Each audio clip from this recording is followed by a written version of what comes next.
Hola, bienvenidos y bienvenidas a Pensamiento Crítico por Utopía Comunicaciones, el espacio periodístico comunicacional creado para pensar, para analizar y reflexionar sobre los principales temas que aquejan a nuestro país y al mundo entero. Esta vez doy un cordial saludo a mi invitado, que es el ingeniero Henry Yandún, presidente del colectivo Constructores Positivos. Gracias a Henry por estar aquí. Ya hemos conversado varias veces, pero no aquí. Ha hecho el sacrificio de asistir a un barrio que ha sido de él, me dice, conversando extra micrófono. Bueno, estamos en un momento muy clave en nuestro país. ¿Sí? Una situación crítica económica, inseguridad, elecciones a menos de un mes. ¿Cómo ve? ¿Cómo está esta situación de los constructores, de los inmobiliarios, en medio de un proceso político electoral confrontativo y con muy pocas ideas, con muy pocas propuestas, Henry? Bienvenido. Gracias, Fernando. Buenos días. Qué gusto estar aquí porque yo estudiaba aquí en el Chimbía y vivía en San Juan. Es que mi paso obligado era por esta calle todos Vivías los en dos días. balcones. Dos balcones, sí. Este, bueno, la construcción hay que dividirla en dos grandes grupos, ¿no? La construcción de la obra pública y la construcción inmobiliaria. La construcción de la obra pública, obviamente, totalmente decaída porque acuérdate que desde el último año del correísmo ya el Ecuador se quedó sin plata, ya comenzó a decaer muchísimo. El último año del periodo del presidente Correa ya la construcción comenzó a sufrir, los constructores ya no cobraban y ese tipo de cosas. Y luego en los siguientes años ya el Estado ya no tenía recursos, entonces se ha hecho muy poca obra pública. Y es por eso que nosotros antes representábamos cerca del 10% del PIB y ahora somos apenas del 6% del PIB, que es una reducción La brutal, mitad prácticamente. claro. Pero el sector inmobiliario se ha defendido. Pero el sector inmobiliario, en cambio, depende de tres factores fundamentales. Un factor es que exista una tranquilidad, es decir, una estabilidad. Porque un ciudadano compra su casita si es que siente que su empleo o su empresita va a estar estable, ¿no es cierto? Porque meterse a comprar una casa no es como comprar un pantalón, es una cosa de largo plazo. Entonces, primero una estabilidad económica, política, que no ha habido los últimos años. Mira, hubo el COVID, que hubo las elecciones, que muerte cruzada, que otras Y ahora elecciones, la violencia y la la inseguridad, violencia, la el falta de tema, empleo y todo falta eso. de todo eso ha menoscabado este asunto. El otro rubro importante es el crédito, porque obviamente en el Ecuador la gente no es que tiene plata para ir a comprar casa al contado, no la compra a crédito. Y el otro rubro importante es la gestión de los municipios. Pero, por ejemplo, sí tenemos buenas noticias en cuanto al crédito, por ejemplo. En estos días han salido varias cosas. Primero, que el BIES ya regresa a ser más activo en los créditos hipotecarios. El BIES hace años, Fernando, otorgaba créditos por más de 1.000 millones de dólares y bajó a cerca de 530 millones, algo así. Henry, para ya comenzar a Sí, hablar punto por punto de los sí, tres que tú has planteado aquí, como estamos en este proceso, en esta así es. coyuntura, ustedes, los constructores, los inmobiliarios, ¿han tenido algún diálogo, algún acercamiento con los candidatos finalistas? ¿Les han hecho a ustedes alguna propuesta y ellos a su vez les han dado alguna idea respecto de cómo piensan gobernar? Porque hay que decirlo, el asunto del sector de la construcción, el sector inmobiliario es una especie de Sí, termómetro, ¿sí? Para ver muchos indicadores sí. en nuestro país. Cuéntanos si es que ha Bueno, habido algo. nosotros nos reunimos antes de la primera vuelta con varios candidatos y también con candidatos, los finalistas o vicepresidentes o vicepresidentas y la candidata a vicepresidenta también. Y claro, la campaña, como tú ves, no es de propuestas, ¿no? Es de impactos a la sociedad, porque es increíble, las campañas no tienen ninguna propuesta de ningún lado, porque ahora la nueva sociedad se deja llevar por las redes sociales y no hay propuestas. Todo es líquido, dicen, ¿no? Claro, entonces nosotros sí les hemos llevado propuestas, porque normalmente el gobernante sí sabe que la construcción es fundamental, sí sabe que si quiere aumentar empleo es a través de la construcción, pero nosotros somos los que más bien hemos llevado propuestas y más o menos estamos de acuerdo, porque la principal propuesta nuestra es reducir el déficit de vivienda en el Ecuador. Eso no es ni de izquierda ni de derecha, pues o sea, el tener el techo es un derecho al final de cuentas. Y la otra cosa es reducir el déficit de infraestructura en el Ecuador. O sea, son objetivos que ya deben ser unas políticas de Estado, no de un gobierno de turno, porque, o sea, todo el mundo quiere tener su casa. Henry, con ese contexto que tú haces, cualquiera de los dos candidatos al sector de la construcción, al sector inmobiliario, sería positivo porque tienen, me imagino, como tú dices, conocen la realidad, saben el aporte que da la construcción, el sector inmobiliario. Con cualquiera de los dos estaría un poquito asegurado la reactivación. No sé, depende de las señales que den ya en la práctica, ¿no? Porque en nuestro negocio lo que hay que generar es tranquilidad, porque obviamente quienes hacen los proyectos invierten todo su patrimonio para proyectos y no los quieren perder, obviamente, ¿no? Y además hay que generar tranquilidad para que haya, como te digo, una estabilidad económica, una estabilidad del empleo.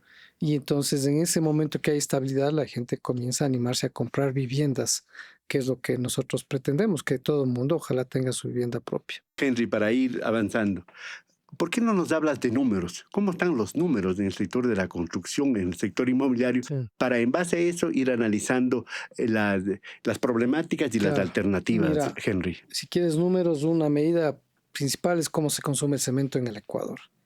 Y hace 2 años se vendieron 5 millones de toneladas. El año más, o sea, eso en el año 22. En el 23 fueron 4.600.000 toneladas, hubo una buena reducción. Y en el 24 se vendieron 4.400.000 toneladas. O vamos, créditos hipotecarios, otra medida interesante. Créditos hipotecarios, o sea, construcción formal, que se hizo a través de crédito hipotecario. En el 22 fueron 29.000 unidades, en el 23 26.000 y el año anterior 21.000. O sea, se ha reducido mucho la oferta. Y es penoso porque imagínate que el déficit de vivienda en el Ecuador es 600.000 viviendas. En el Ecuador hace falta 600.000 viviendas, de las cuales 500.000 son para las clases populares, digamos. En el Ecuador una cifra que es más espantosa es que hay 400.000 hogares que viven en hacinamiento. ¿Qué quiere decir hacinamiento? Que viven más de 3 personas por habitación. En las grandes ciudades, por ejemplo, En ¿no es todas cierto? partes, ¿no? No, en el campo es más grave También el en el campo. asunto. Entonces nosotros como sociedad, ¿cómo podemos esperar un ciudadano a futuro con buena salud, con buenos valores, con un montón de cosas? Si crecen en un montón de gente, nosotros hemos visto hasta 9, 10 personas por habitación. Hay un montón de problemas sociales, problemas de educación, problemas de salud. Lamentablemente eso no refleja el censo y el censo que ahora está cuestionado, el último que se hizo, No, pues. pero esto son cifras que sacamos de ahí nosotros. O sea, Ujú. esto desde de ahí. Y la otra cosa, imagínate que en el Ecuador hay más de 100.000 nuevos hogares cada año. Si tú te fijas cuántos chicos se gradúan del colegio, se gradúan como 300.000 cada año. Entonces, esa cifra de más de 100.000 hogares al año es real. Y en el Ecuador creo que construimos alrededor de 40.000 viviendas al año. Es decir, el déficit va a 60, aumentar. un 60% anual de déficit. De déficit, claro. Entonces, es por eso que nosotros siempre estamos luchando para que haya unos créditos que sean más convenientes. Y es la buena noticia para la sociedad. Mira, ahorita hay créditos hipotecarios del 5% de tasa de interés.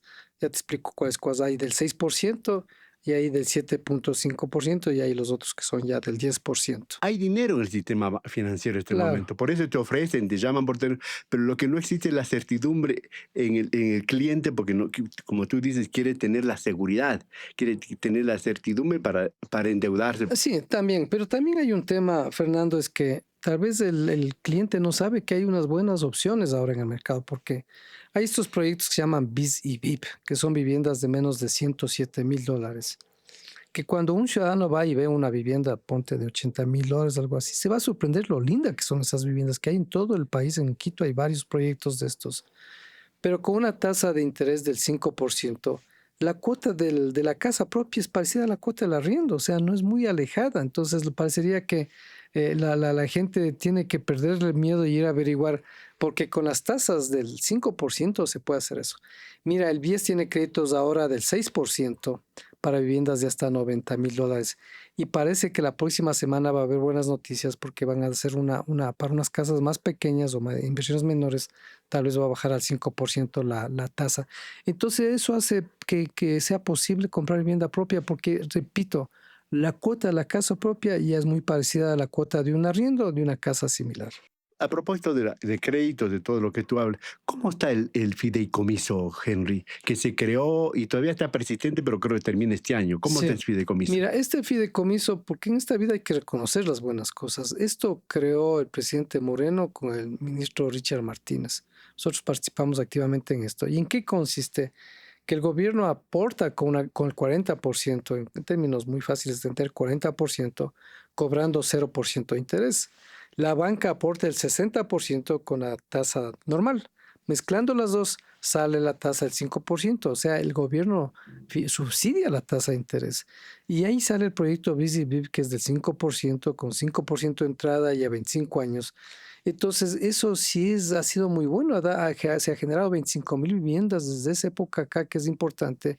Pero este fideicomiso hay que rellenarlo. Porque era como 500 millones, creo, Eran ¿no? 500 millones y solo quedan 100 millones. O sea, en este año se acaban más o menos.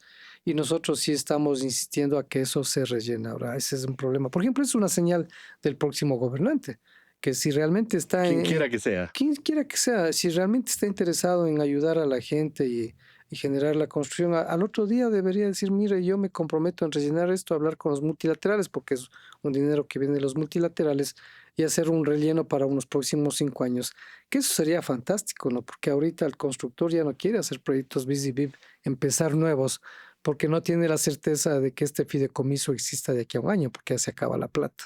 El Seguro Social, y ahora el BIES, que es Sí, el Banco del sí. Seguro Social, históricamente ha sido un constructor, pues. Ha dado soluciones No, habitacionales. constructor fracasado, ¿no? Porque todos los Bueno, pero proyectos de ellos han de sido los créditos, fracasos, ¿no? sí. Pues, Pero sí otorgador de créditos. ¿cómo está ahora? ¿Cuál es el fondo que maneja para Verás, los hipotecarios del BIES? el BIES, yo te voy a dar datos precisos. Hubo años que daba créditos de 1.190 millones, 1.175 millones, 1.022 millones. En los últimos años, 570, 615, 580, 532, o sea, la mitad. Y nosotros siempre nos hemos quejado de este asunto porque el problema del BIES es que cambian de gerente cada 8 meses, creo que es el promedio. Falta Entonces, estabilidad, no ¿no? hay una estabilidad porque ahí necesitamos a alguien con una mentalidad de largo plazo. Porque mira lo que es también perverso, que los créditos quirografarios, que eran del orden de 1.500 millones, ahora están en 4.000 millones. Para el O sea, consumo. consumo. Y ese es otro problema por el que tal vez la persona no acceda al crédito hipotecario para la casita propia, porque nos dejamos, ¿cómo se llama?, engatusar o nos emocionamos con el crédito al consumo porque es muy fácil de obtenerlo. Un crédito quirografario, uno con la computadora en 3 minutos Es una obtiene. inversión, pues es una Sí, inversión. pero el quirografario se gasta uno en tonteras. O sea, normalmente nosotros hemos hecho encuestas. Hay personas que piden para tema de salud, tema de educación, que es bueno, digamos, pero la mayor parte es para consumo, el Día de la Madre, el piazza de carnaval y esas cosas. Y lo que provoca esto que cuando van a pedir el crédito hipotecario ya no tienen cupo porque obviamente tienen deuda que pagar con el quirografario. Entonces aquí hay que cambiar un poco la cultura del ciudadano de que piense a largo plazo, ¿no? O sea, tener casita propia es la mejor inversión. Henry, aterricemos a lo presente. Sí, ¿Cómo está ahora mismo? ¿Cómo está la oferta? O sea, los sí, constructores, los inmobiliarios, ¿cómo está el asunto? ¿Cómo está la demanda? sí. ¿Hay represión, represadas muchas construcciones? ¿Cómo está el asunto? Verás, nosotros, hay gente que dice, mire, la construcción está hecho pedazos porque se ven muchas propiedades de venta que no se venden, digamos. Pero lo que te comentaba hace un ratito, lo que está cambiando es la tendencia de qué es lo que quiere la gente como solución habitacional. La gente lamentablemente está abandonando Quito. Va al Valle de los Chillos, se va a Cumbayá. Eso es triste porque la zona de influencia del metro se está despoblando. Imagínate, eso es gravísimo para Quito. Y la gente, los jóvenes sobre todo, porque ahora ya los jóvenes son los de 40 años, digamos, bajo, ya no tienen hijos. Algunos no tienen ni pareja, entonces ahora lo que buscan son soluciones mucho más pequeñas. O sea, son estudios pequeñitos y son felices en esos estudios, pero son edificaciones que tienen unas zonas sociales importantes. Entonces los jóvenes tienen zonas sociales para trabajar, para estudiar, para divertirse, pero viven en soluciones pequeñas. Entonces los constructores, si tú vas a los nuevos proyectos que hay en Quito y que apuntan bien al nicho, están vendiendo esas cosas porque son más asequibles para los jóvenes. Y entonces ahora más bien es el que se equivocó. Si alguien hace ahorita una casa de 3 dormitorios, está fregado, no lo vende por nada del mundo, porque ya las familias no son de ese tamaño. Claro, es otra dinámica, otra Sí, lógica que están manejando los jóvenes. Pero, por ejemplo, los conductores también salen de la ciudad de Quito, buscan sectores rurales que después se urbanizan, todo eso. ¿Y por qué no se han dedicado a recuperar zonas de Quito? Quito, por ejemplo, tiene grandes zonas, comenzando desde el centro histórico, que están con edificaciones botadas, que están destartaladas, cuando podría hacerse ahí no solamente vivienda popular, sino vivienda de todo tipo. bueno, acuérdate, te decía que hay tres patas en la construcción, ¿no? La una pata era el crédito, la otra la tranquilidad y la tres son los municipios. Esa es una lucha permanente, ¿no? Porque, por ejemplo, tú vas a cualquier país del mundo y donde está el metro, donde hay una estación del metro, es unas centralidades que se llaman, donde hay una actividad gigantesca, donde la gente vive por montones porque está cerquita del metro. Nosotros aquí les pedimos que incentiven ese asunto. Mira, aquí en Quito la ciudad es muy bajita, en cualquier capital las ciudades son más altas, o sea, hay construcción más en altura. Pero aquí, por ejemplo, nosotros tenemos que pagar una cosa que se llama concesión onerosa de derechos. Es decir, si una zona dice usted puede hacer 5 pisos y dice si quiere hacer 10 pisos tiene que pagar tanto. Y es tan caro esa concesión onerosa de derechos que el constructor no construye más altura y se perjudica a la ciudad. Porque en el Quito consolidado hay alcantarilla, hay calles pavimentadas, hay transporte, hay todo, pues hay agua y luz. Y sin embargo, Quito no se utiliza a cabalidad. Quito debería ser más poblado. La densidad de Quito es muy baja. Cuando hubo aquí el ONU Habitat decían que en Quito, en el área que tenemos, deberían vivir 3 veces más personas de las que actualmente vivimos, porque no es muy poblada nuestra ciudad. Y eso ya es una cuestión del municipio que incentive el que se construya o se reconstruya o se remodele en las zonas consolidadas. Pues entonces tú vas a ver que cada vez hay menos edificios en Quito construyéndose y la gente se está yendo con proyectos a los valles, a otras partes, porque lamentablemente es muy costoso porque lo que se paga al municipio es muy alto. Entonces yo creo que el municipio debería incentivar, por ejemplo, que se construya cerca a las estaciones del metro, sin castigar al constructor, sino premiarle al constructor y también premiarle al ciudadano que va a vivir allá. Imagínate, yo digo, le hemos propuesto, y en estos días vamos a tener otra reunión, de que el ciudadano que vive cerca de la estación del metro no le cobre un impuesto predial, por ejemplo. Porque si el ciudadano vive ahí, es un beneficio para la ciudad tremendo, porque va a usar el metro, deja de gastar tanto tiempo, dañar la ciudad en combustible viviendo en Pomasqui o Machachi o alguna cosa de esas. La idea es que Quito se consolide más y los quiteños viajemos menos. Es penoso, pero que las clases populares viajen hora y media todos los días no está bien. Henry, ¿qué pasa? ¿No leen bien las autoridades municipales? ¿No hay planificación? ¿No se está diseñando un Quito del futuro donde se optimice, como tú dices, los servicios centralizados que tenemos? Verás, sí hay ahora una planificación que se llama el PUX aquí en Quito, nosotros hemos participado en eso, pero siempre es una pelea, o sea, siempre es una pelea. Nosotros, yo creo que siempre hay una mentalidad que dice el constructor gana mucha plata, castiguémosle, y lo que hay que entender es que si a nosotros nos castigan, están castigando al ciudadano. Los ciudadanos tienen que pagar, Ustedes cobrar, trasladan claro, entonces, al ¿y qué es lo que cliente. pasa? Que hay tantos obstáculos aquí que hay que reconocer, se están mejorando, o sea, las autoridades luchan por mejorar, pero el tema burocrático es gigante en Quito, es una cosa tremenda y los cambios no son tan radicales. ¿Y qué es lo que sucede? Que hay quiteños que están construyendo en Manabí, hay quiteños que están construyendo en Guayas, porque allá sienten que hay mayor invitación a construir. Imagínate que a constructores positivos han venido acá. La alcaldesa de Manta ha venido acá, el alcalde de Puerto Viejo 2 veces a decir, vengan por favor a construir acá y aquí les ayudo así, les ayudo así, los trámites no van a ser tan complicados. Imagínate, vengan y les invito a que construyan acá y cómo les ayudo. Y ha pasado y la gente va para allá. Y sin embargo acá yo reconozco que el alcalde actual nos ha escuchado muchas cosas, pero siempre es una lucha porque aquí no hay realmente incentivos, si no hay obstáculos y lo que hacen es encarecer un proyecto. Aquí en Quito un permiso de todas maneras, por más que se mejore, es demoradísimo. Y cuando se demora un proceso se incrementa el costo de la propiedad, no hay nada que hacer. ¿Y cómo están las relaciones, los vínculos, por ejemplo?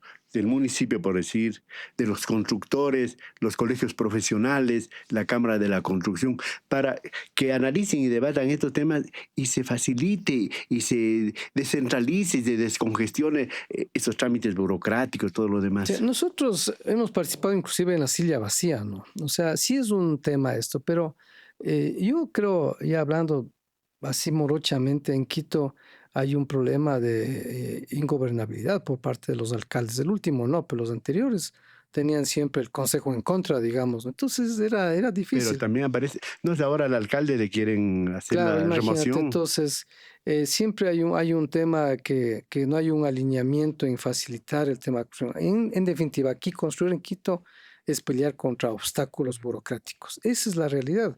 Que quieren mejorar, sí, que han mejorado también, pero que haya una mejoría así relevante, no. Yo, por ejemplo, digo, ¿por qué no hacen una campaña, pero muy agresiva de que se construya y se motive a vivir alrededor de las estaciones del metro? Sí, eso sería buenazo, porque ahorita la gente resulta que no está usando el metro. El metro nos va a costar ahora a los quiteños pagar impuestos para subsidiar el metro, porque la gente está yéndose a vivir a otras partes. Otra pelea que tenemos nosotros es que inmobiliar el BIES o el IES y el mismo municipio tiene terrenos botados en la ciudad, en zonas consolidadas. Hagamos alianzas público-privadas. Deme el terreno a un precio súper económico y me pone de condición que hagamos vivienda económica para construir vivienda de interés social o interés prioritario. ¿Por qué la gente popular tiene que vivir en los extramuros de la ciudad, en la Gasca? Y de ahí viene el problema que tenemos, ¿no es cierto? Se comen el bosque, construyen informalmente porque el terreno es barato ahí y entonces después se daña la naturaleza y ocurre lo que ha ocurrido. Y no solo los terrenos disponibles, sino edificaciones viejas que están Sí, ahí. pero esa es una pelea. Es que te juro que es un tema que peleamos todo el tiempo nosotros con inmobiliarios. Hemos dicho, oiga, tiene estas cosas, hagamos alguna alianza público-privada. Es muy complicado, es una lucha complicada. Hay un proyecto muy bonito que se hizo una alianza público-privada con el Midubi, que es junto al mercado artesanal ahí por la Universidad Central, por la 10 de agosto, un edificio muy bonito. El constructor se demoró como 3 años en la burocracia para un proyecto que se construye en año y medio. Entonces, pero eso es lo que nosotros pretendíamos, ¿no? Que en la zona de la 10 de agosto se haga construcciones que son más asequibles.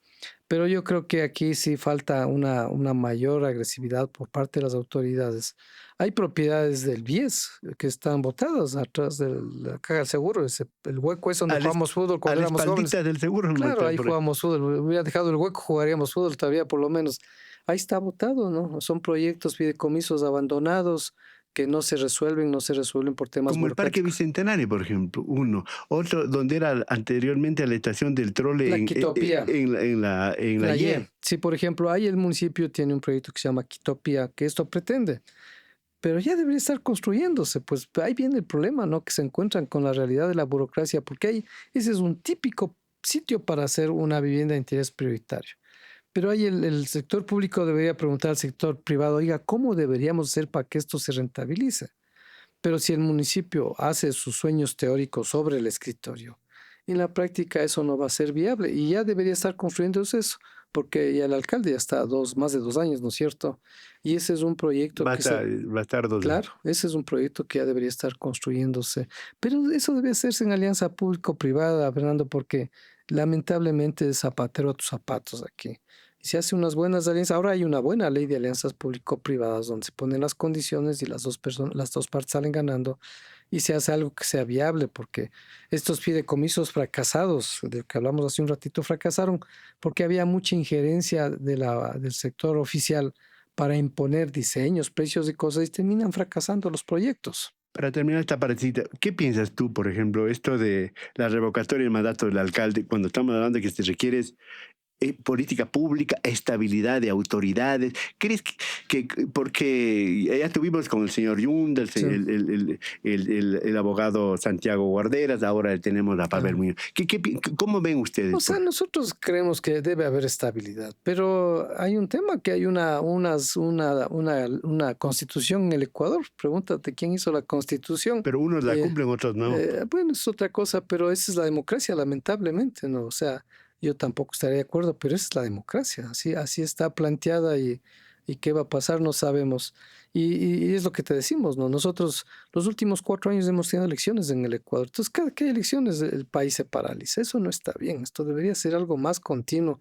Y no son cada 4 años, porque vemos si hay, vos hay No, referéndums los últimos para 4 años, todos municipios. los años ha habido, digo, Sí, elecciones. es una locura. Sí, Ahora sí. mismo ya el municipio tiene que prepararse para las elecciones del 2027. Claro, Pero claro. el próximo año, el 2026, van a ser ya electoral. Bueno, hemos dicho que el asunto de la construcción, el asunto inmobiliario, es un asunto de encadenamiento, es transversal a todo el andamiaje económico, a todo el andamiaje social.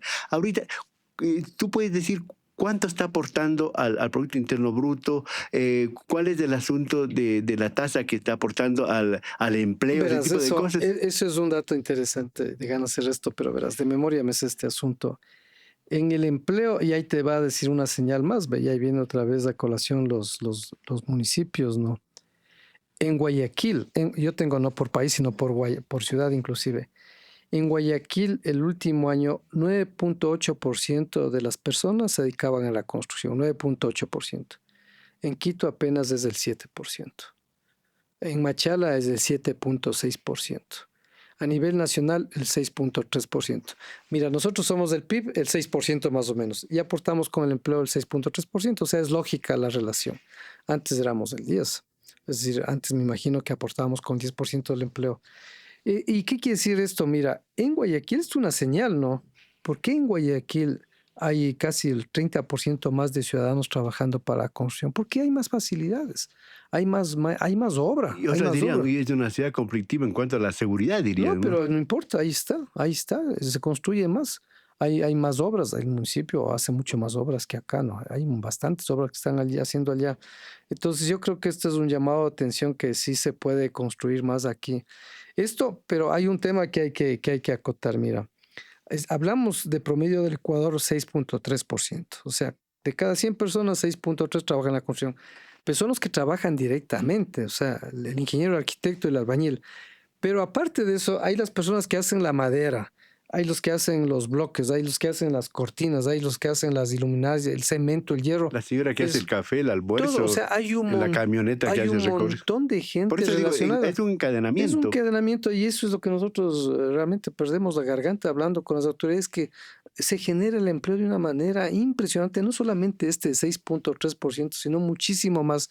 Y ahí es lo que nosotros no entendemos cuando las autoridades llegan al poder. Sí, el empleo. Entonces, hagamos un llamado, a ver, para mejorar esos números, tanto locales como nacionales, ¿cuál sería el llamado a los que ahora mismo están disputándose la presidencia de la República si quieren mejorar, no a través solamente de las armas, de las balas, el asunto de la seguridad, sino atendiendo este asunto de la parte social? Pues que las armas y las balas vienen porque no hay empleo, pues. Por supuesto. Entonces fomentemos el empleo, vámonos más atrás, generemos empleo. Nosotros insistimos que debe haber créditos hipotecarios más convenientes, es decir, que el fideicomiso BIS y PIB se rellene, porque con una tasa del 5% la gente puede tener mayor acceso a su vivienda, eso es muy bueno. Obviamente que se hagan alianzas público-privadas, Fernando, esto es importante. Recordemos que el Estado no tiene plata, o sea, si nosotros decimos haga una nueva carretera, tenemos que ser prácticos, no hay plata. Si un candidato nos ofrece hacer no sé qué cosas, es mentira porque no hay plata. Entonces, la única manera es con alianzas público-privadas. Muy claras, muy transparentes. Ya está mejor la ley ya está mejor, sino que obviamente ahí depende del gobernante qué señales da. ¿Qué señales da? Porque la corrupción tiene dos lados, el privado y el público. Claro, entonces... No son solamente de un lado, ¿no? Claro, y el otro tema es obviamente generar tranquilidad. O sea, tienen que haber decisiones del gobernante que generen tranquilidad. Porque si no hay tranquilidad, mira, hay las obras públicas, la decía público-privada es con inversión extranjera normalmente. ¿Quién va a aterrizar en un país donde el riesgo país es muy alto? Donde aquí nos declaramos en guerra, nos declaramos en qué cosas a cada rato, donde cambiamos autoridades, donde hay tanta corrupción. No viene la gente acá, no viene, se van. Imagínate que hay más participación del sector privado en obra pública en Nicaragua que en Ecuador. O sea, la alianza público-privada no tiene que ver con la tendencia del gobierno, es con la practicidad del asunto. Entonces, claro, y el ejemplo y las señales claras tiene que dar el gobierno, cumpliendo totalmente. La ley, cumpliendo la Constitución, todo ese tipo de cosas. Seguridad jurídica, ¿no? Todas esas cosas es importante. Henry, vamos terminando. Una cosa que no quiero dejar pasar preguntarte, tú sabes lo que se dice públicamente en los últimos tiempos, que el sector privado, entre otros, podría estar un poco contaminado con dineros sucios, con el lavado Sí. de la corrupción, del narcotráfico. ¿Qué saben ustedes de Verás, Henry? nosotros en la construcción, la UAFE nos chequea muy bien en las obras, ¿no? Entonces los constructores formales tienen hasta departamentos legales para controlar este asunto. O sea, una empresa formal no es que llegue a la persona con billetes y le compra esto, porque ese empresario se está jugando la vida, porque hay controles muy minuciosos a los formales. Esa es la triste realidad. Ahora en la informalidad no se sabe, debe Pero haber tú crees algo. que el sector formal, tú lo liberas de Yo le cualquier... libero porque hay controles muy estrictos, o sea, la ciudadanía tiene que saber que aquí la Pero UAFE, a veces hay fachadas, Henry. bueno, pero eso ya para los tramposos, ¿no? Pero la generalidad de los constructores, yo doy fe por los constructores positivos que hacen proyectos formales. Si ellos quisieran hacer trampa, no estarían en la formalidad, pues no, están en la formalidad. Y cuando uno es formal, el problema es que en Ecuador le controla más al formal que al informal, ese es un problema grave. Entonces el formal tiene que demostrar cómo son los ingresos de otras cosas. Pero sí hay un problema, Fernando, tú habrás caído en cuenta que cuando hubo estas denuncias de metástasis, no sé qué cosas, resulta que la mafia está metida en la obra pública, ¿no es cierto? ¿Has visto los arreglos, no? ¿Qué tal alcalde con fulano, Como con estos privados maleantes? participan ellos. Exacto. ¿No sabes por qué pasa eso? Porque en la obra pública hay una ley que dice prácticamente sin anticipo se hacen las obras. Usted dice, voy a construir esto, a ver si los constructores vengan acá, pero aquí con un anticipo mínimo. Antes era cero, ahora es mínimo, digamos 1%. ¿Qué constructor formal en el Ecuador racional tiene plata para hacer una obra sin anticipo? No hay. O sea, habrá excepciones. Y más bien por ahí es lo que se está metiendo mucho el lavado de dólares. Porque si tú ves todos los escándalos que hay ahorita, si esa es la relación, resulta que los narcos así abiertamente, están metidos en los proyectos de infraestructura. De ahí salen los reclamos, las denuncias. Y es porque es una manera de hacer lavar los dólares. Porque el constructor formal, el que es honrado, no tiene plata para hacer una obra sin anticipo. Y eso es una cosa que estamos pidiendo a las autoridades. Tiene que eliminarse ese tema de anticipo chiquito. Si un constructor va a hacer una obra pública, tiene que haber un Esto se anticipo. convierte en una camisa de fuerza. Claro, y tiene que haber anticipos, pues, para que Bueno, concursen todos. en pocos segundos, Henry Yandún, directivo de este colectivo de constructores positivos, ve con esperanza al país, ve con esperanza a su sector productivo. Así brevemente, ¿cuál es tu pálpito? Bueno, nosotros siempre somos positivos, ¿no? Pero En todo. pero vamos con argumentos. Los créditos del BIES, interesante. El Banco del Pacífico y entra en créditos hipotecarios, también interesantes, y eso ayuda. Luego, el sector minero está listo. El sector minero es construcción. El sector minero está listo para arrancar, o solamente espera señales de los nuevos gobernantes. El sector petrolero tiene que activarse. Y ahora con este tema de este campo ya se vio que se puede invertir en el sector petrolero, pero no invertimos. Luego hay el sector hidroeléctrico, está comenzándose a construir el sector hidroeléctrico privado porque las nuevas leyes que se han hecho sí permiten este tipo de inversiones. Entonces el sistema fotovoltaico, las hidroeléctricas sí se están construyendo, sí, y el sector privado ya está avanzando en algunos proyectos. Entonces minero, petrolero, energía, yo creo que es positivo. Luego las contratos de alianzas públicas, las leyes están mejores. Yo creo que eso sí se va a activar. Hay muchos intereses en proyectos de alianzas público-privadas. Ahí tenemos que aprender a trabajar con alianzas público-privadas, sobre todo los gas. Los gas tienen que aprender a trabajar con alianza público-privada. Yo por ahí le veo bien. Lo que hace falta es tranquilidad, que den estabilidad a los Una ecuatorianos. pregunta incómoda. ¿Cómo le calificas al presidente Noboa? Verás, nosotros obviamente dicen que tiene su carácter, este señor se nota, ¿no?, en algunas decisiones, pero a nosotros nos cumplió con varios pedidos. Nos cumplió con el tema de la devolución del IVA, nos cumplió con la reducción del IVA en algunos materiales de construcción, nos cumplió esto del BIES, que el hilo del Banco del Pacífico, son pedidos nuestros. Nosotros tuvimos la oportunidad de hablar con él un par de horas, que primero, gran cosa que nos den 2 horas, imagínate los constructores positivos, y nos escuchó todo eso. Y esas cosas son reales, o sea, y nosotros por ese lado estamos felices, pero nosotros más creemos que el próximo gobernante tiene que dar señales de tranquilidad. Eso es todo lo que queremos. Internas y externas, ¿verdad? Claro, Y bueno, lo que has dicho vos del señor Noboa, esto no te convierte en novoísta. No, nosotros, mira, en constructores positivos, porque yo no puedo hacer una posición, quisiera decir, pero constructores positivos es un colectivo muy grande. Nosotros tenemos muchos colegas que son del un lado y otros del otro lado. Yo tengo que respetar ese asunto. Pero hay odiadores ahí del uno y del otro lado. No, en nosotros grupos hablamos de construcción, no nos metemos en ese lío, porque justo hay esto, porque tú ves en las redes sociales, los ecuatorianos están divididos, realmente eso hay que eliminar, o sea, es una pelea entre ecuatorianos gigante, no puede ser Que posible. no tiene sentido, No ¿no? tiene sentido. Nos va minando, nos va Nos destruyendo. va minando. Querido Henry, yo me quedo con lo positivo, con lo optimista que ha sido mi invitado esta mañana, Henry Yandún. Él es del colectivo Constructores Positivos. Ojalá los gobernantes, las autoridades, tanto locales como nacionales, piensen en el país y piensen que hay que solucionar los problemas para evitar, desde los orígenes, desde la causa, para evitar lo que estamos viviendo ahora, que es sangre, que es violencia, Odio. que es odio. Sí. Entonces, con eso me quedo, Henry. Gracias por haber venido. Señoras y señores, aquí analizamos los temas importantes, los temas que nos interesan, siempre proyectando a que pensemos en el futuro nuestro, que todavía lo tenemos, ¿sí? Porque no podemos darnos de muerto antes de hora, y de nuestras futuras generaciones. Gracias. Henry, muchas gracias. Gracias a ti, Fernando. Señoras Gracias por y la invitación. señores, gracias a ustedes y esperamos su like, su suscripción y hasta la próxima.